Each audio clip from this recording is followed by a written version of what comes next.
evolutiva, né? Porque o sistema imunológico ele é muito importante a gente pensar no sentido de evolução biológica, tá? Então, acho que a gente poderia começar já, né? Tudo bem para vocês? Oi, gente, boa tarde. Minha câmera não está funcionando, mas muito obrigado, Lucas, por aceitar o nosso convite. Obrigado por se apresentar. E pode começar a aula sim. Pode passar o primeiro slide para mim, por favor. Bom, pessoal, é o seguinte. Eu coloquei nesse slide, como eu falei para vocês, uma perspectiva histórica, porque a gente vive numa era que a gente tem tanta tecnologia, tanto conforto, que às vezes é fácil a gente perder a noção de como as coisas demoraram para acontecer em uma perspectiva histórica, não só com fatos históricos e fatos científicos, né? Para a gente ter uma ideia muito superficial de como a gente chegou aqui. Então, olha só, há 125 mil anos atrás, a gente conseguiu dominar o fogo. Há mais ou menos 10 mil anos atrás, a gente surgiu a agricultura em diversos locais do mundo. E isso permitiu que a gente deixasse de ser caçador-coletor. Há mais ou menos 3.500 anos atrás, surgiu o conceito de monoteísmo. Há 2.600 anos atrás, surgiu na Grécia Antiga o florescimento da filosofia e a base de tudo que a gente conhece hoje como ciência estava ali. Há 2.200 anos atrás, um grego chamado Eratóstenes provou que a Terra era redonda. E mais do que isso, ele conseguiu ter uma ideia muito aproximada do diâmetro da Terra. E até hoje tem gente que acredita que a Terra é plana. Vamos lá, próximo slide, por favor. No ano 476 depois de Cristo caiu o Império Romano. O início do Renascimento foi por volta de 1300 e alguma coisa. Galileu Galilei formulou o método científico e pavimentou todo o caminho para o nosso conhecimento no ano de 1564. A primeira grande descoberta da medicina ocidental foi o William Harvey fazendo a descrição da circulação do sangue em 1618, uma coisa básica. Vamos pensar mais ou menos que perceber que o sangue circulava, demorou tudo isso para a gente perceber. O Newton formulou a lei da gravitação universal em 1687. Nessa época já se podia prever um eclipse solar com quase 10 anos de antecedência e a gente ainda estava descobrindo a circulação do sangue. Para o nosso assunto aqui hoje, teve um grande fato que foi esse experimento do Edward Jenner no final do século XVIII, desculpe, em 1796. Tá? No ano de 1856, Charles Darwin publicou A Origem das Espécies. Tá? E no final do século XIX, o Louis Pasteur e o Koch formularam a base microbiológica de toda a medicina, tá certo? Isso daqui, uma coisinha muito rápida para a gente ter uma ideia de como a coisa evoluiu, tá? Em passos muito lentos até essa época, mais ou menos. Próximo slide, por favor, pessoal. Bom, a gente vai se ater aqui agora um pouquinho na história da vacina, tá? Eu imagino que vocês sejam alunos do primeiro para o segundo ano de medicina. Eu imagino que vocês não tenham tido um curso formal de imunologia, tá certo? Então, eu pretendo falar um pouquinho sobre a história da vacina e, muito superficialmente, sobre como o sistema imunológico funciona, porque eu acho que isso é fundamental para a gente entender algumas coisas básicas aí, tá bom? Então, primeira coisa, eu acho que muitos de vocês já sabem que a palavra vacina ou vaccine deriva da palavra vaca, tá certo? E isso por causa da história da coisa, tá? Em 1796, esse médico inglês, que era um médico generalista de uma cidade do interior da Inglaterra, chamado Edward Jenner, ele praticava lá numa cidade que era uma cidade basicamente rural, e naquela época a varíola ela era gravíssima, matava muitas das pessoas acometidas e aqueles que sobreviviam ficavam com o rosto totalmente transfigurado, né? O nome popular da varíola era bexiga, o rosto ficava bexiguento, como diziam as pessoas. O Jenner verificou, na verdade, que as ordenhadoras de leite, elas adquiriam uma doença chamada vaccínia, que era uma espécie de umas lesões herpéticas que dava nas tetas da vaca, tá certo? Quando elas ordenhavam as vacas, aquelas feridas das tetas das vacas ficavam nas mãos das ordenhadoras e desenvolviam ali algumas lesões que duravam algumas semanas ou dias e logo saravam, né? E, na época, a sabedoria popular já tinha percebido que essas ordenhadoras, quando adquiriam a vaccínia, elas não pegavam formas graves de varíola. Na pior das hipóteses, elas pegavam formas mais leves. Tá? Então, isso já era uma sabedoria popular na época.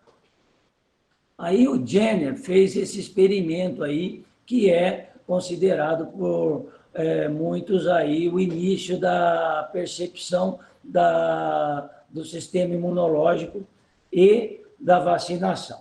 Ele pegou um rapazinho de 8 anos, chamado James Phillips, e colocou, olha só a experiência do cara, ele tirou pus da mão de uma dessas lesões de uma leiteira e inoculou no moleque, tá certo? E se isso já não fosse o suficiente, algumas semanas depois ele pegou o pus de uma lesão de uma pessoa com varíola e inoculou no moleque de novo, tá? E, com isso, ele observou que esse moleque não adquiriu varíola, né? Mesmo com a lesão da varíola inoculada, o pus da varíola inoculada no corpo do moleque, ele não adquiriu varíola.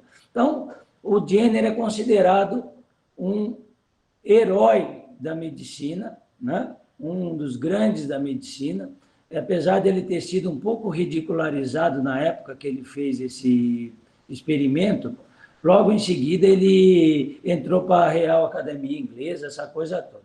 Então ele é considerado um herói. Mas vamos combinar que herói mesmo foi esse garoto, né?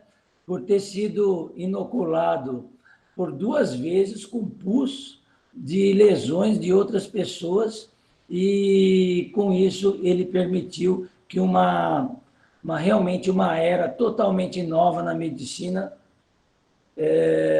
fosse inaugurada. Tá certo? Vamos lá, próximo slide, por favor. Bom, pessoal, eu imagino que vocês não tiveram imunologia ainda, tá? E imunologia não é uma disciplina muito simples, tá? Então, eu vou tentar aqui em 3 slides resumir alguma coisa, só para a gente ter uma ideia e poder discutir um pouquinho melhor sobre vacinas. Ninguém aqui tem intenção de ensinar imunologia para vocês, tá? Mas, assim, um conceito muito básico de imunologia, é básico, mas ele é a chave para entender muita coisa, está nesse slide aí, tá? Esse slide, você vê um nível de 3 barreiras, tá certo? E é assim que o sistema imune funciona. O sistema imune funciona com 3 camadas de proteção, tá? A primeira coisa, qual que é o objetivo principal do sistema imunológico? É defender a coisa que a gente tem mais valiosa, que é o nosso corpo, tá certo? Então, a primeira barreira são a nossa pele e as mucosas, tá? A pele tem uma série de defesas naturais, muitas camadas de célula, uma embaixo da outra, que permite uma proteção muito importante, tá? As mucosas têm a produção de muco, o que também evita a entrada de muitas bactérias e muitos vírus, né? Então, com a pele e as mucosas, a gente já consegue eliminar uma boa parte de patógenos e garantir uma boa proteção, tá? Só que, com certeza, ela não essas barreiras não são o suficiente. Aí, a gente tem uma segunda camada de proteção, tá? Que é o sistema imune inato, ou a imunidade inata, tá? Essa imunidade inata, característica muito importante dessa imunidade inata, ela é igual para todo mundo, né? É uma coisa que é espécie específico. Então, praticamente todas as pessoas têm mais ou menos as mesmas armas que compõem a imunidade inata, tá? Ela não depende da exposição pessoal, tá? Então, a gente já tem ali um monte de macrófago em lugares estrategicamente posicionados, tem os neutrófilos, que são as células brancas do sangue, tem armas químicas que são importantíssimas, chamadas de complemento, que já tem uma afinidade muito grande para proteínas que estão presentes na superfície dos vírus e das bactérias mais comuns, né? Então, tudo isso compõe a imunidade inata.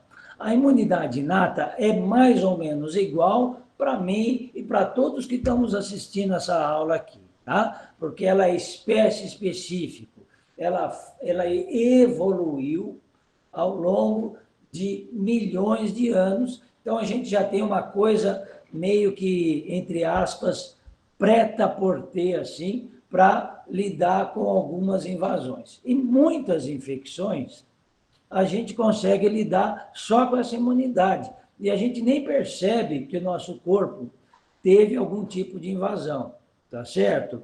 Essa imunidade dá conta do recado. E a gente acaba ficando assintomático em muitas vezes que a gente é exposto a um determinado patógeno, tá certo? Bom, mas muitas vezes essa imunidade inata não funciona. Aí a gente tem a imunidade adquirida ou adaptativa, tá? Essa assim, vamos dizer, o último degrau da evolução biológica do sistema imunológico, tá certo?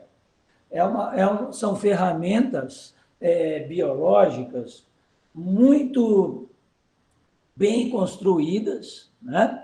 e bem desenvolvidas para a gente ter uma resposta imunológica dirigida para aquele determinado agente que está invadindo a gente naquele momento, tá certo?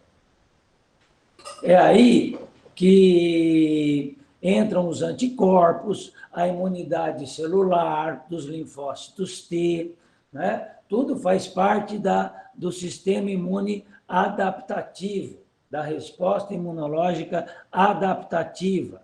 E é nessa resposta imunológica que nós queremos mexer quando a gente vacina alguém, tá certo? Quando a gente vacina alguém, a gente quer estimular os linfócitos T a induzir uma resposta imunológica do tipo celular e os linfócitos B a produzirem anticorpos contra aquele determinado agente, tá certo?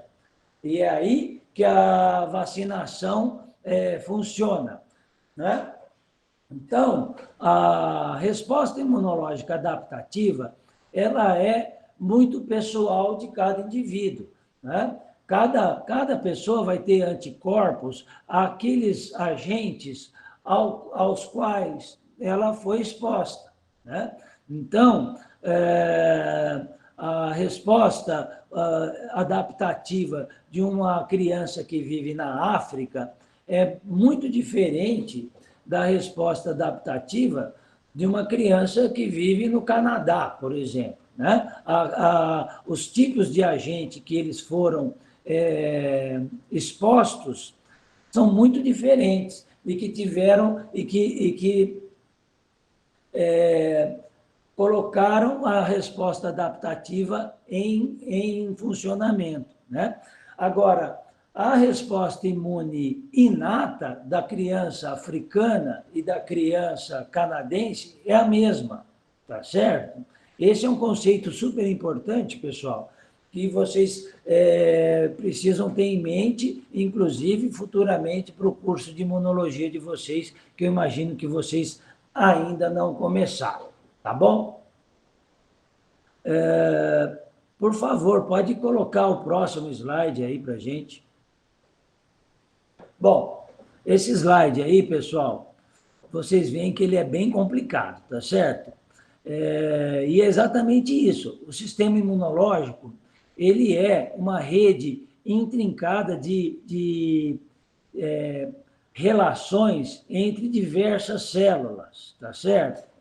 E o objetivo dessas relações são conversas que se dão entre substâncias químicas e receptores entre essas células para montar uma resposta imunológica.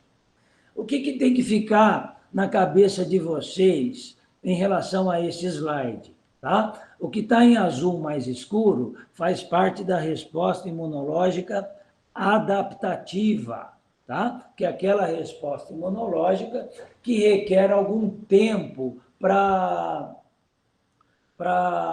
começar a agir, tá? A resposta imunológica inata, ela está pronta para o uso. Na hora que um agente invasor entra no nosso corpo, toda essa parte em azul claro aí, ela já está pronta para o uso e já vai defender a gente, tá certo?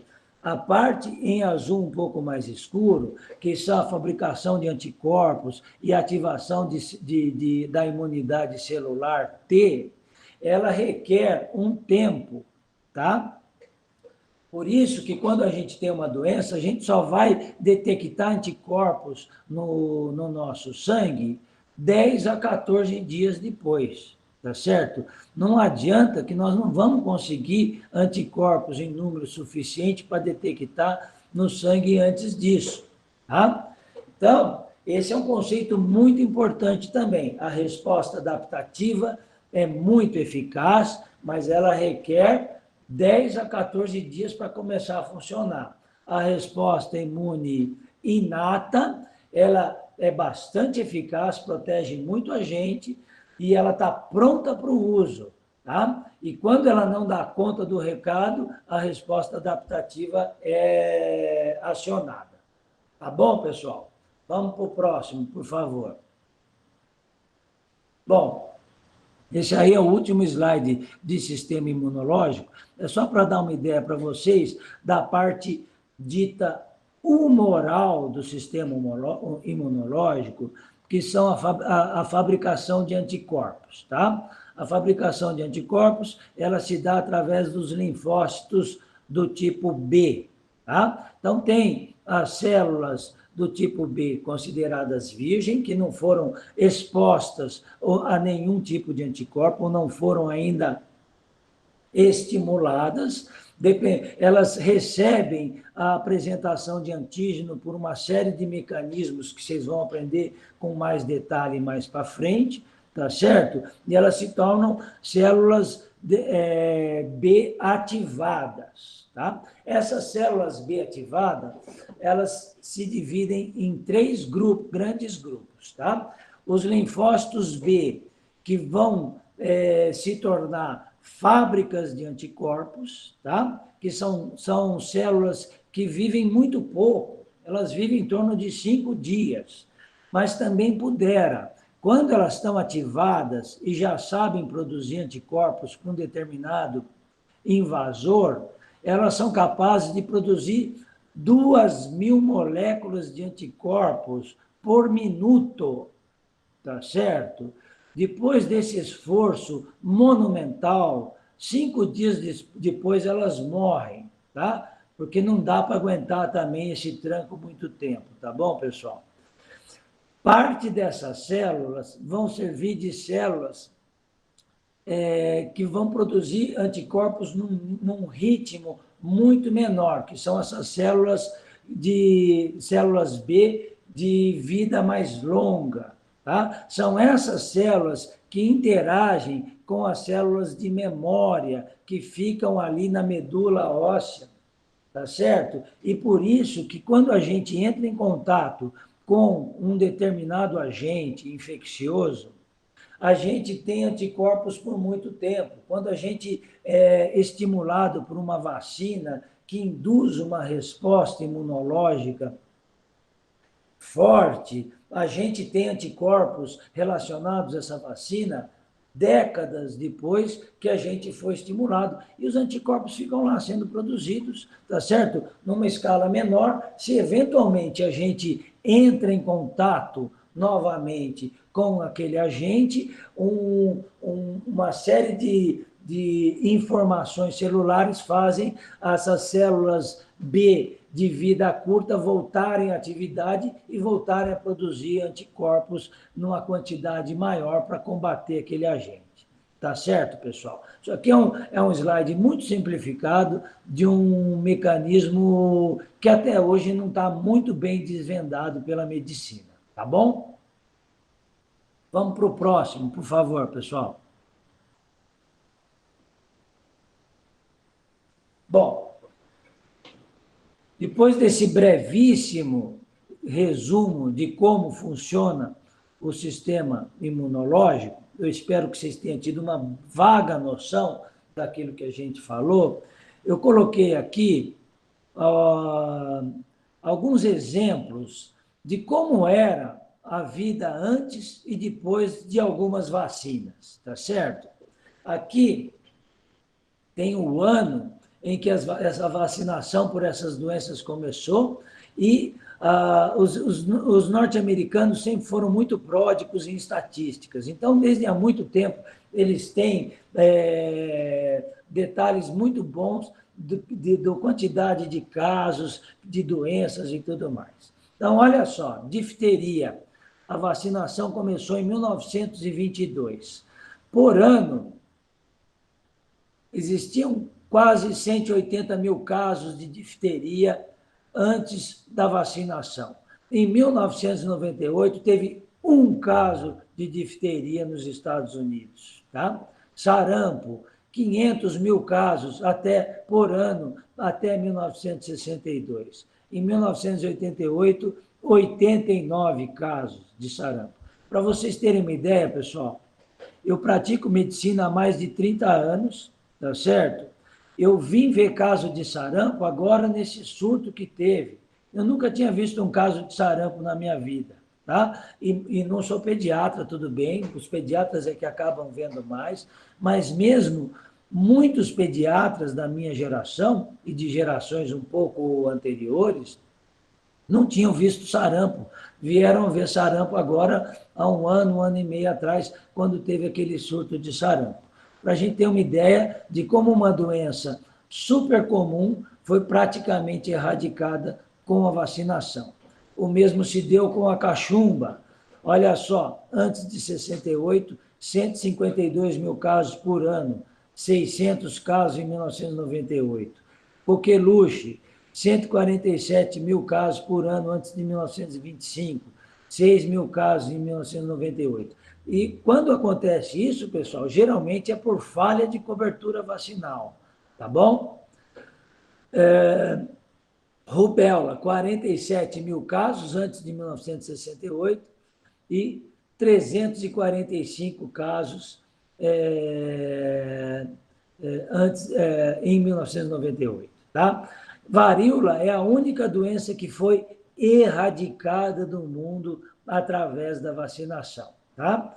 Em 1904 ainda existiam 50 mil casos por ano e já desde o final da década de 60 a varíola está erradicada e não existe mais nenhum caso. Então, isso é a prova cabal de como as vacinas realmente mudaram a saúde e permitiram a civilização moderna e as cidades e as grandes aglomerações. Próximo slide, por favor. Bom, o objetivo da vacinação como um todo, e mais do que isso, do desenvolvimento de vacinas, seria o seguinte, pessoal: o máximo de realismo e o mínimo de risco. O que quer dizer isso? A vacina, ela tem que simular da melhor maneira possível como seria o enfrentamento daquele determinado agente, tá certo? E, ao mesmo tempo, fazer com que isso ocorra com o mínimo de risco, ou da pessoa adoecer, ou da pessoa ter efeitos colaterais daquela vacina, né? E assim por diante, né? E isso parece uma coisa simples, mas isso é muito complicado, porque a gente tem que saber detalhes em muito alto grau de cada doença para poder saber com que parte do micro-organismo nós vamos lidar para fazer a vacina. Né? E aí, depois dessa breve introdução, entram os, vamos dizer assim, tipos de vacina, tá bom? Vamos lá falar sobre quais são os tipos de vacina. Próximo slide, por favor. Bom, vamos lá. Existem vacinas, eu coloquei aqui organismo, tá, pessoal? Porque aqui tem vacinas envolvendo vírus e bactéria, tá? Então, existem vacinas com vírus e bactérias atenuadas e elas são muito comuns e muito importantes, tá? Os exemplos mais importantes eu listei aí, tá? A vacina da febre amarela, eu não sei quantos de vocês tomaram, é uma vacina com vírus atenuado, assim como a vacina da polio, a vacina Sabin, a vacina do Zé Gotinha, também é com vírus atenuado. A vacina com essa sigla aí, MMR, que é da sigla em inglês, que seria Measles, Mumps e Rubella, tá certo? Que seria cachumba, catapora e rubéola, né? Também é com organismos atenuados. A vacina de catapora também é atenuado. E a vacina de tuberculose, que a gente toma com um mês de idade, também atenuada. Qual que é a grande vantagem dessas vacinas? Elas costumam estimular muito bem o sistema imunológico e causam uma resposta imunológica portentosa, forte, e que nos protege muito bem por muitos anos pelas doenças às quais elas são dirigidas, tá certo? Isso é muito bom. Muitas delas, inclusive, não necessitam de doses de reforço, porque uma dose só já é o suficiente. Qual que é o grande problema das vacinas com organismos atenuados?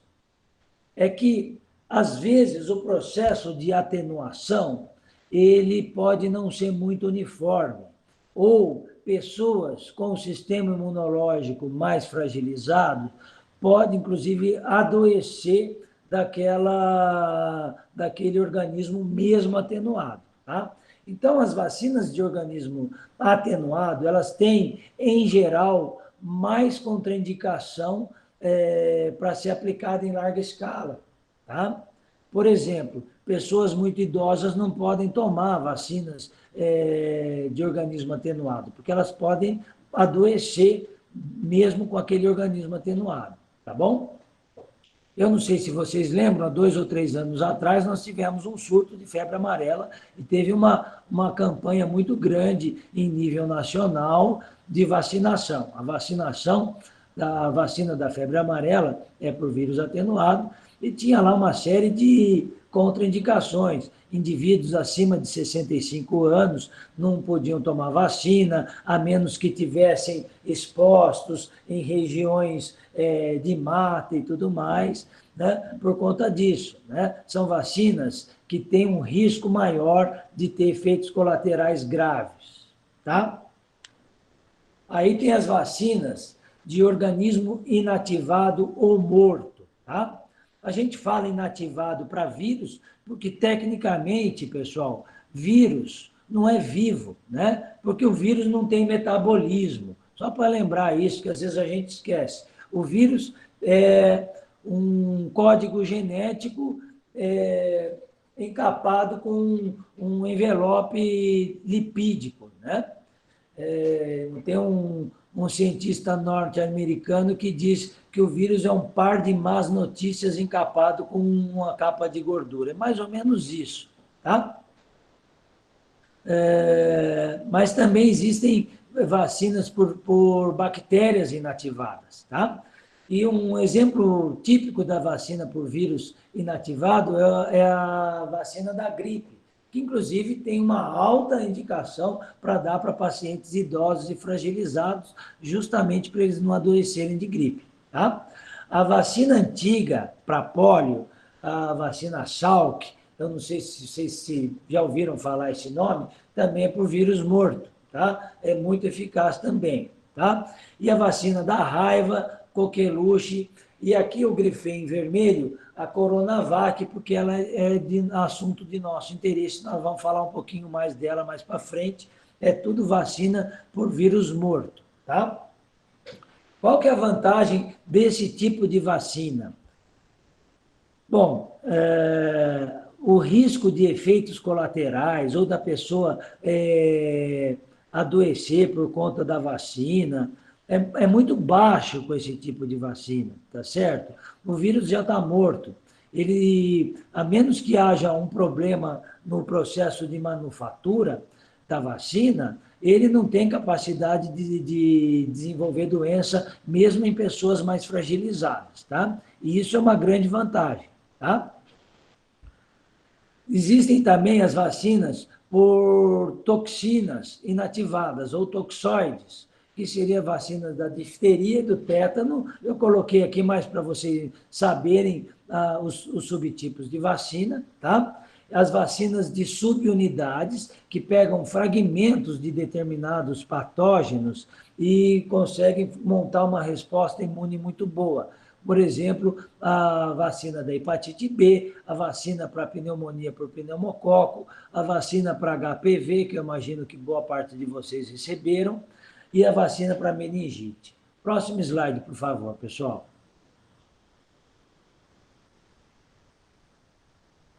Próximo slide, por favor.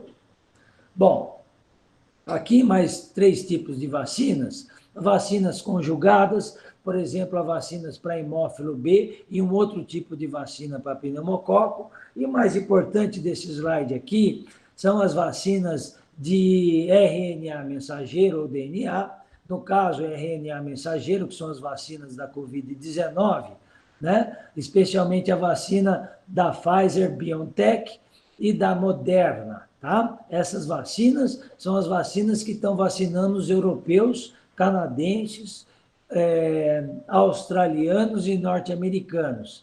né? É uma vacina com uma tecnologia que deve ter aí mais ou menos já uns 15 anos, mas ela foi posta na prática para valer agora nessa campanha de vacinação, tá? E também a vacina por carreadores ou vetores, tá? Só antes de entrar dos carreadores ou vetores, pessoal, só muito rapidamente, como funciona a vacina de mRNA. É exatamente a ideia do vírus, tá certo? Você pega um fragmento de RNA mensageiro, que é responsável por codificar a proteína spike do coronavírus, que é aquela proteína que é aquele espetinho que tem no perfil lipídico do coronavírus, tá certo? Envelopa ela com um envelope lipídico e injeta. Os macrófagos vão lá, vão fagocitar aquilo, vão apresentar aquilo para o sistema adaptativo e gera uma resposta imunológica muito boa. Tá? Então, a vantagem dessas vacinas por mRNA é que a quantidade de anticorpos que ela está gerando é, inclusive, acima daquilo que era esperado. Tá? E são as vacinas dos ricos, né? A gente já vai conversar um pouquinho mais sobre ela. E as vacinas de carreadores ou vetores, que é uma ideia interessantíssima também e que está ficando cada vez mais comum, que é você pegar um vírus atenuado, no caso, aí, um adenovírus, tá certo? E colocar dentro desse adenovírus material genético do vírus que você quer proteger a pessoa. Tá? Esse vírus vai entregar esse material genético para as células do sistema imunológico e também as células do sistema imunológico vão produzir uma resposta imunológica para aquele vírus de interesse, tá certo? No caso, o adenovírus com fragmento de DNA do Covid-19, esse vírus entra na célula do sistema imunológico, a célula do sistema imunológico, toda vez que um vírus entra numa célula, o que ele faz? Ele se apodera da maquinaria bioquímica daquela célula, e a célula passa a ser uma fábrica de proteína pro vírus, tá certo? Então, essa célula vai fabricar um monte de proteína e essas proteínas vão gerar a produção de anticorpos específicos, tá certo? Próximo slide, por favor, pessoal. Bom, aqui eu vou falar um pouquinho sobre a Coronavac, tá? Bom, a Coronavac é um consórcio entre essa empresa chinesa, a Sinovac e o Instituto Butantan. É uma vacina feita com vírus inativado, que é aquele primeiro tipo de vacina que a gente viu, tá? E é uma vacina produzida com metodologia clássica, consagrada pelo uso. O que quer dizer isso? A gente usa esses tipos de vacina desde a década de 40, tá? Essas vacinas, esses tipos de vacina têm mais de 60 anos já. Então, são vacinas que você já sabe os defeitos e as qualidades delas de cor e salteado. Muitas das vacinas que vocês receberam, que estão lá na carteirinha de vacinação de vocês, é por vírus inativado, tá? Quais são os pontos fortes dessa vacina? Segurança, custo, conservação, tá? Que são coisas muito importantes na situação que a gente está vivendo agora, tá? Pontos fracos, a eficácia dela se mostrou limítrofe no caso da Coronavac, tá? E a gente já vai falar um pouquinho mais sobre isso, tá bom? Próximo slide, por favor. Bom, pessoal, esse slide ele está um pouquinho pequeno aqui, não sei se vocês estão conseguindo ver, mas esse slide exemplifica mais ou menos o que significa esses 50,3 38% de eficácia da vacina, tá certo? Os estudos de vacina geralmente envolvem milhares de pessoas. O estudo da Coronavac, ele envolveu inicialmente 12 mil pessoas. Um pouco mais de 9 mil pessoas completaram as 2 doses, tá bom? E, basicamente, metade delas foram colocadas em cada braço. O braço azulzinho não tomou vacina e o braço roxinho não tomou vacina, tá certo? Então, a gente vê que os casos de coronavírus leves ou detectados por DNA, por exame de SWAB, foi o dobro dos casos dos vacinados. É isso que dá essa eficácia de 50%. Tá? Isso é um dado que, na verdade, foi vítima de muitas críticas aí no início, né? Mas eu acho que esse não é o dado mais importante dessa história toda, tá certo? É lógico que seria ótimo que se ela tivesse uma eficácia melhor, tá? Mas essa eficácia é o suficiente para o que a gente precisa. E mais importante, pessoal, ela protegeu muito bem de sintomas moderados ou graves, tá? Apesar de não ter uma significância estatística, nenhum paciente que tomou vacina morreu de coronavírus, tá certo? Ou teve formas graves de coronavírus. Então, tudo indica que ela protege muito bem das formas graves de coronavírus, mesmo tendo uma eficácia de 50,38% para infecção ou formas leves, tá? A gente só vai saber na prática, com centenas de milhares de pessoas sendo vacinadas, se realmente a Coronavac protege muito bem de formas graves, tá? Pelo estudo que envolveu 9 mil pessoas, aproximadamente 4.500 em cada braço, ela protegeu de formas graves, tá bom? Próximo slide, por favor, pessoal. Bom, aí um pouquinho mais da vacina da Pfizer-BioNTech e da Moderna. Eu coloquei essas 2 vacinas juntas porque elas são feitas com a mesma ideia, tá? As 2 vacinas são de RNA mensageiro. É uma tecnologia moderna, né? Muito interessante, aparentemente simples, uma ideia muito simples, mas que demorou muito para poder ser desenvolvida, tá?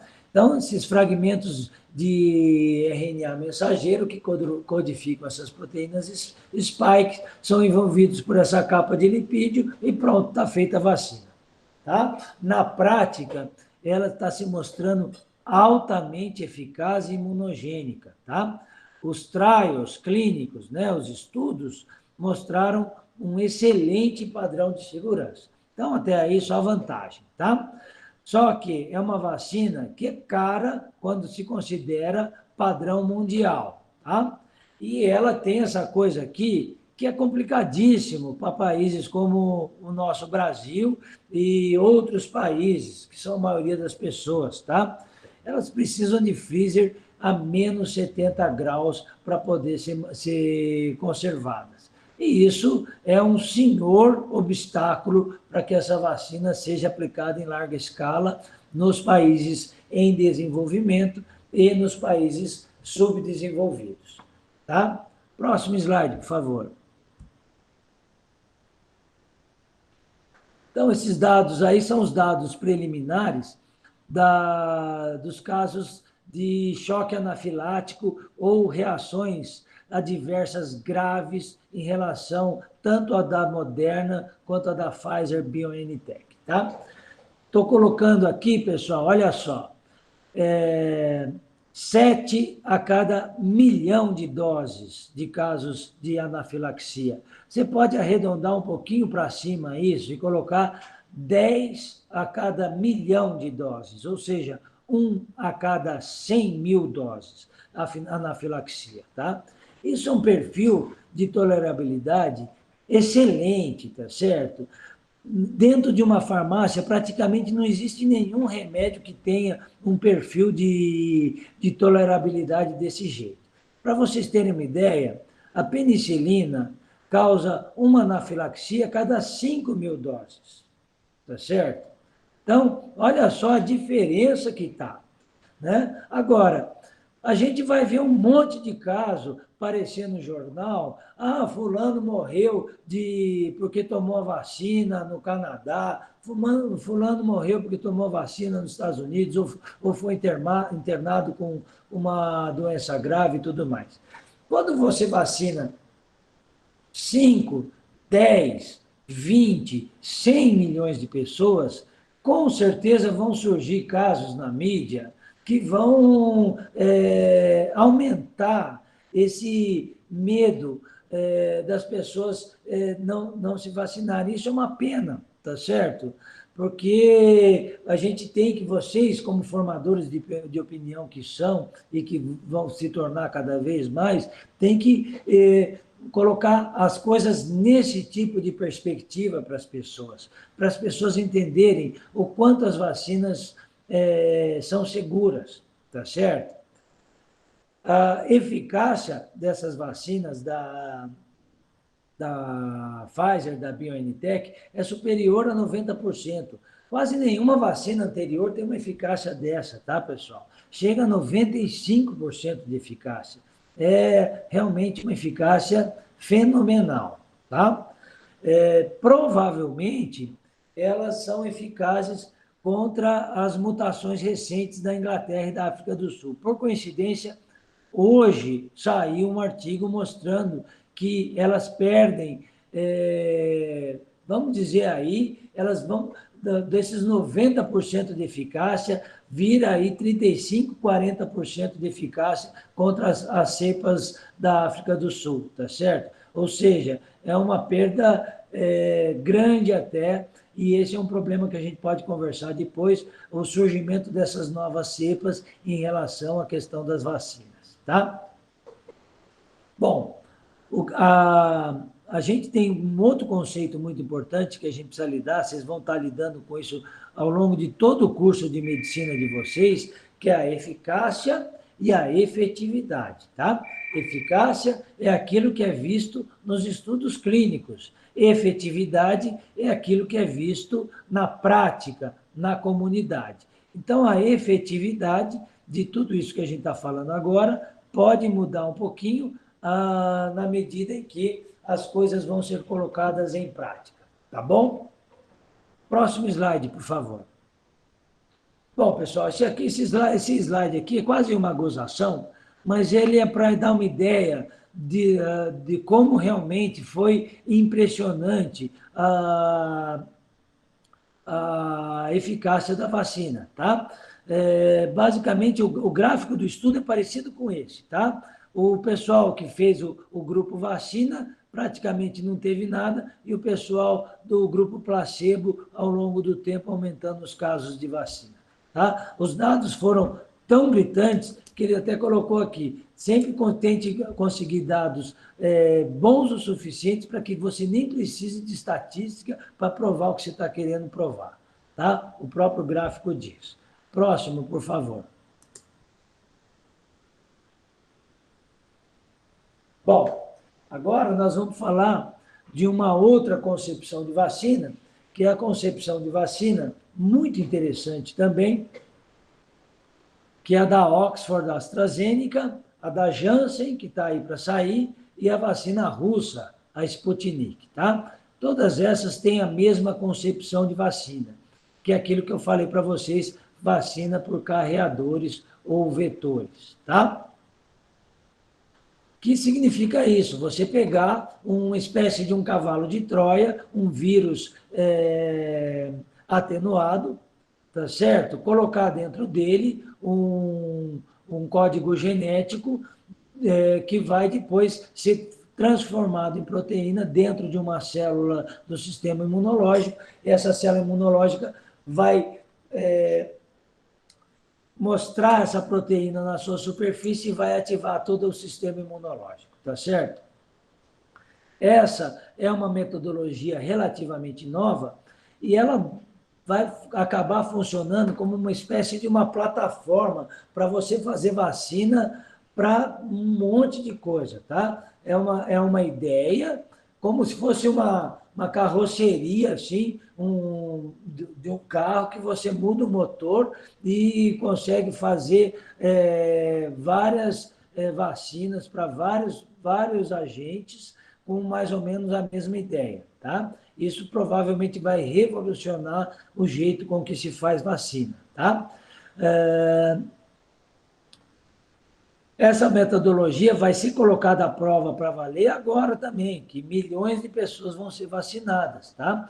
Já existe a vacina do Ebola para essa vacina, com essa metodologia, mas ela acabou sendo utilizada num número muito limitado de pessoas, tá? A eficácia vai aí de 70% a 90%, e a grande vantagem dessas vacinas é que a conservação e o transporte possibilitam que elas sejam usadas, inclusive, em países em desenvolvimento ou subdesenvolvidos. Próximo slide, por favor, pessoal. Bom, tem aí mais de 60 candidatas de vacina sendo desenvolvidas. Logicamente, não faz o menor sentido a gente falar disso tudo, né? Eu falei aqui das principais, né? Eu não poderia deixar de mencionar um patinho feio aí, que é uma vacina chamada Soberana 2, tá? Que é uma vacina por uma metodologia conjugada, não sei se vocês se lembram, ali daquele slide que mostra os tipos de vacina, tá? E que foi totalmente desenvolvida em Cuba. Cuba, por incrível que pareça, tem um setor de biotecnologia muito interessante e bem desenvolvido, considerando a situação de Cuba, né? Inclusive, eles foram pioneiros no desenvolvimento das vacinas para meningite que a gente tem disponível hoje, tá? Os dados preliminares dessa vacina são bem encorajadores, tá? Próximo slide, por favor, pessoal. Bom, esse slide, eu não sei como é que está o tamanho dele para vocês. Para mim ficou pequenininho aqui nessa apresentação, tá? Mas ele reflete, mais ou menos, a atitude em relação à população, em relação a se vacinar ou não, tá? Sendo que de laranjinha tem aqui as pessoas que têm, assim, uma forte intenção de se vacinar. De laranjinha mais claro, uma intenção média de se vacinar, e esses aqui de azul e azul escuro, aqueles que tendem a não querer se vacinar, sendo os de azul escuro, desculpe, assim, praticamente convictos que não vão se vacinar. Tá? Você vê que a percepção disso, ela varia ao longo dos países. E mesmo países considerados desenvolvidos, né, tem muita gente que não quer se vacinar. O caso da Alemanha, por exemplo. Olha os Estados Unidos, que tem um movimento antivacina forte.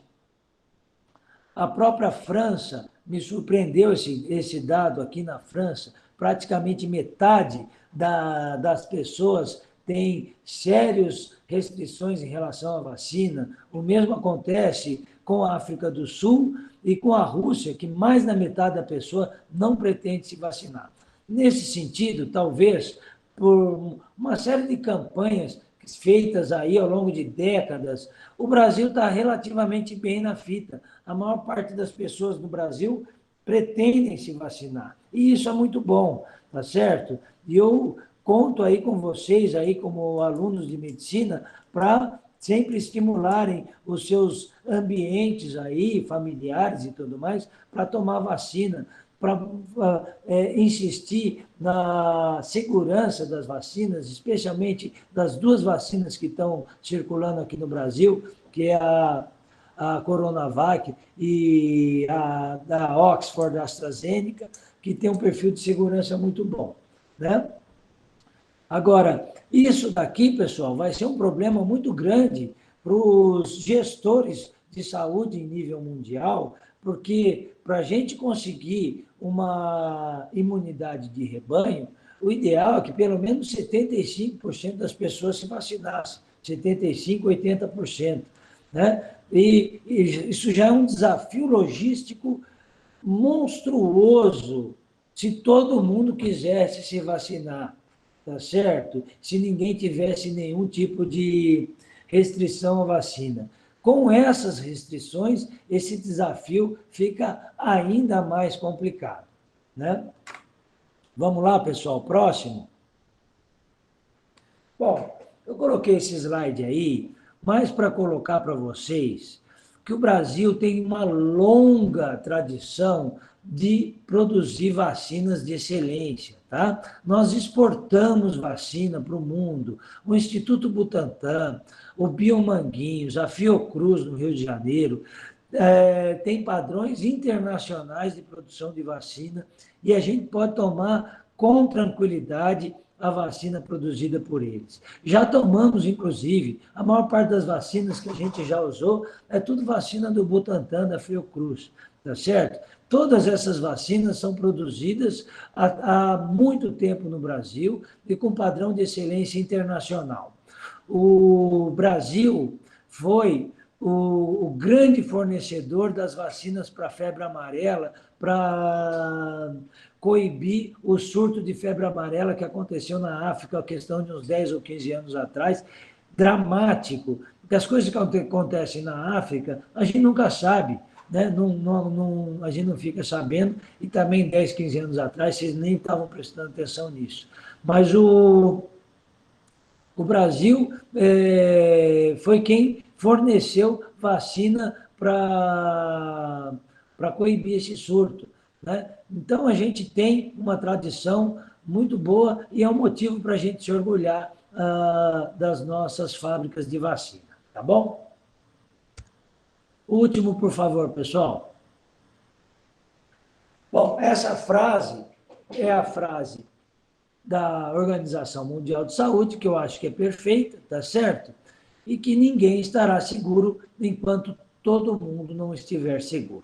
Ainda mais agora, com o surgimento dessas novas cepas, né? A questão da urgência em vacinar as pessoas é maior ainda, porque essas novas cepas podem sim colocar em risco a eficiência das vacinas. Né? Eu acho que é mais ou menos aquilo que eu queria falar. Eu espero não ter deixado vocês com muito sono e fico aberto aqui para qualquer tipo de pergunta que vocês queiram fazer.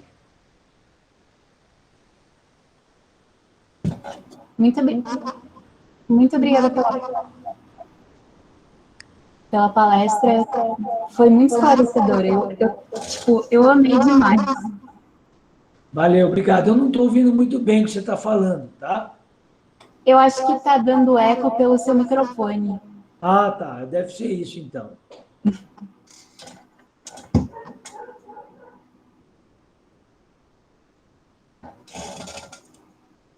Gente, se vocês tiverem alguma dúvida e quiserem mandar aqui pelo chat, eu leio.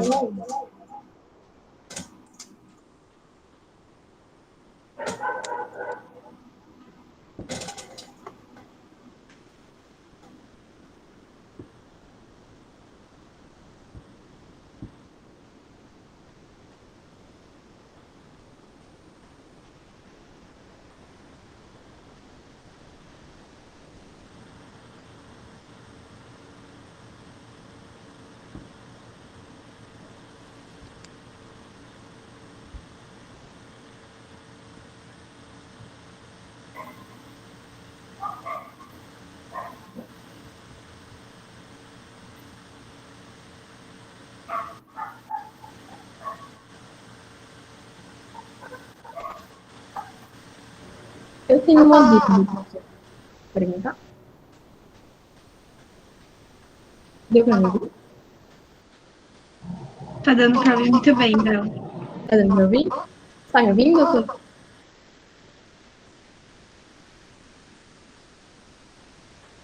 Eu não sei se ele tá me ouvindo. Ah, também? Ah, então tá. Eu não sei se você perguntou sobre isso durante a palestra, eu acabei me perdendo, mas eu queria saber qual que é a eficácia das vacinas contra as novas cepas que estão surgindo. Uma delas é eficaz contra alguma das novas cepas? Desculpa, eu não consegui entender. Eu vou mandar pelo chat, espera.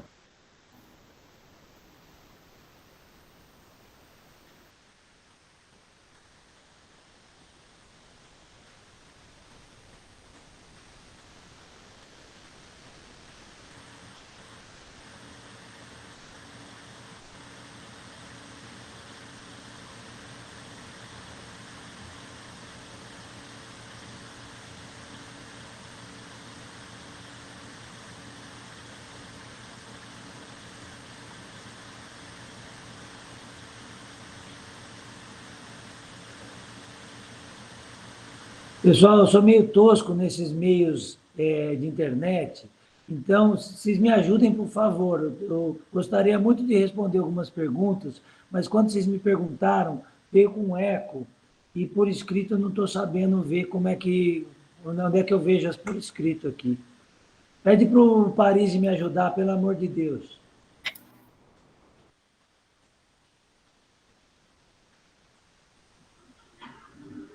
Professor, tem na parte superior do seu monitor, tem uma figurinha de uma pessoa em 59. Sim, sim. Aí do lado o senhor aperta como se fosse uma caixinha de diálogo. Tá, tudo bem, apertei. Apareceu. Vi aqui uma pergunta. Não sei se o senhor comentou sobre isso, eu que me perdi, mas alguma dessas vacinas é eficaz contra alguma das novas cepas que está aparecendo? Ótima pergunta, tá? Essa é a grande pergunta. Quem que perguntou isso daqui? A Isabel. Isabel, essa é a grande pergunta, tá certo? Infelizmente, a gente não sabe responder. A gente só vai saber responder na prática, tá? O que a gente tem da bancada de laboratório?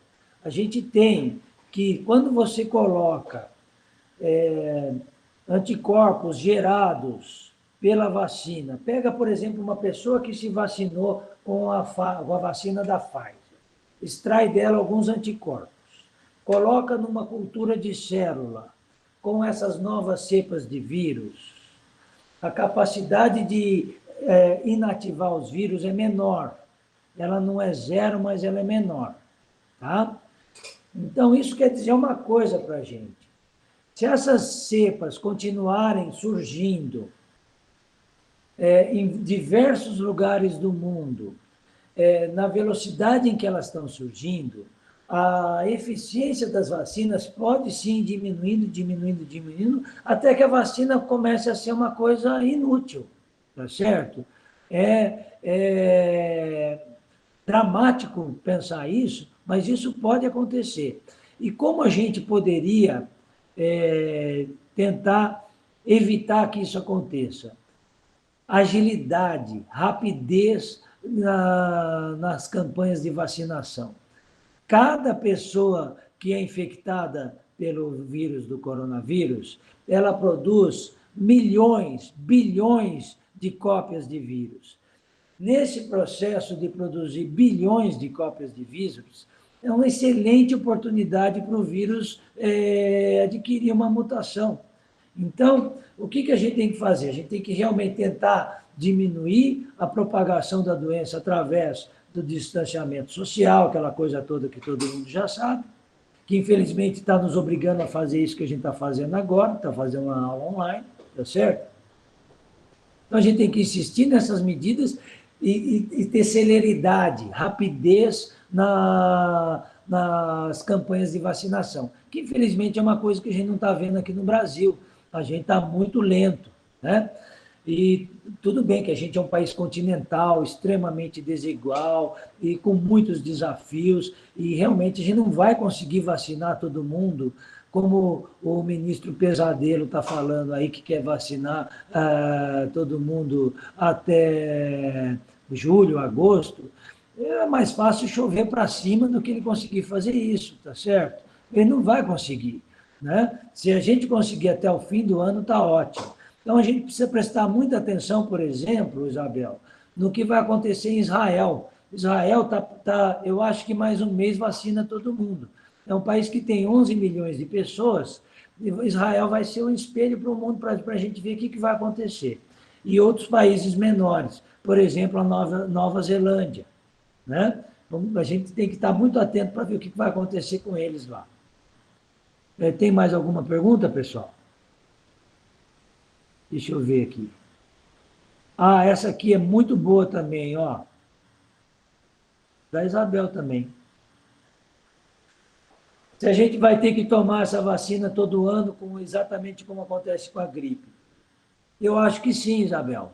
Se não todo ano, a cada 2 anos, tá certo? Mas provavelmente a gente vai ter que fazer reforços, porque vai ter uma espécie de uma atualização dessa vacina de tempos em tempos, e a gente vai ter que tomar essa vacina, tá? Inclusive, saiu hoje um artigo na revista Economist, que não é uma revista de medicina, mas é uma revista inglesa muito legal, mostrando que a ideia da Inglaterra, por exemplo, já não é mais erradicar o coronavírus. Eles já perceberam que eles não vão conseguir erradicar. São meios de ver como a gente vai conviver com ele, assim como o vírus da gripe, que a gente não vai conseguir erradicar o vírus da gripe nunca.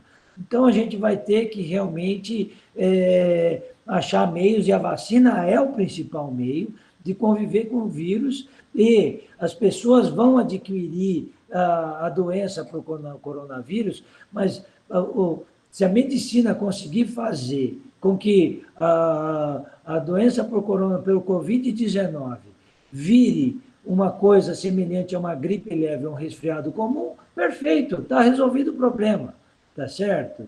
E assim vamos em frente. Vamos ver se eu acho alguma outra pergunta aqui. Da Lara, professor. Por que a segunda dose da vacina é aplicada tanto tempo depois da primeira, enquanto a Coronavac é mais próxima temporalmente da primeira? Bom, é uma questão que envolve, vamos lembrar, Lara, que são 2 vacinas feitas por metodologias diferentes, tá certo? A Coronavac é por vírus morto e a vacina de Oxford, da AstraZeneca, é por vetor, tá? E tem uma outra coisa importante, a vacina Oxford, da AstraZeneca, os estudos estão mostrando que ela é mais imunogênica já na primeira dose, tá? Então, a ideia inicial era fazer a segunda dose com 1 mês de diferença, tá? Mas, dada a situação da pandemia, e do ponto de vista de saúde pública, é muito mais interessante vacinar um monte de gente e dar a primeira dose para todo mundo e esperar um pouquinho mais até que as fábricas consigam fazer a segunda dose e aí dar a segunda dose. Por isso que esse período foi estendido para 3 meses, tá certo? Porque em bula consta 30 dias, mas não vai ter problema fazer em 90 dias, tá? E do ponto de vista epidemiológico, de saúde pública, vale muito mais a pena vacinar o maior número de pessoas, dar tempo para as fábricas fazerem as vacinas e aí depois aplica a segunda dose. Tá bom? Tem mais alguma pergunta? Acho que não, né? Acho que não, professor.